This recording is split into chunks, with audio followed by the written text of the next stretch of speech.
ঢাকা সহ সারা দেশে টানা বৃষ্টিপাত হচ্ছে। বৃষ্টিপাতের প্রবণতা আগামী ৫ দিনেও অব্যাহত থাকতে পারে বলে জানিয়েছে আবহাওয়া অফিস। রোববার ৬ জুলাই সন্ধ্যা ৬টা থেকে পরবর্তী ১২০ ঘন্টার পূর্বাভাসে এ তথ্য জানানো হয়। সোমবার ৭ জুলাই সন্ধ্যা ৬টা থেকে পরবর্তী ২৪ ঘন্টা খুলনা, বরিশাল, চট্টগ্রাম ও সিলেট বিভাগের অধিকাংশ জায়গায় এবং রংপুর, রাজশাহী, ময়মনসিংহ ও ঢাকা বিভাগের অনেক জায়গায় অস্থায়ী দমকা হাওয়া সহ হালকা থেকে মাঝারি ধরনের বৃষ্টি অথবা বজ্রসহ বৃষ্টি হতে পারে।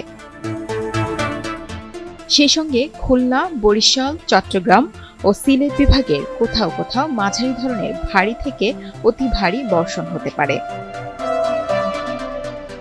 বর্ধিত ৫ দিনের আবহাওয়ার পূর্বাভাসে বলা হয়, বৃষ্টিপাতের প্রবণতা অব্যাহত থাকতে পারে।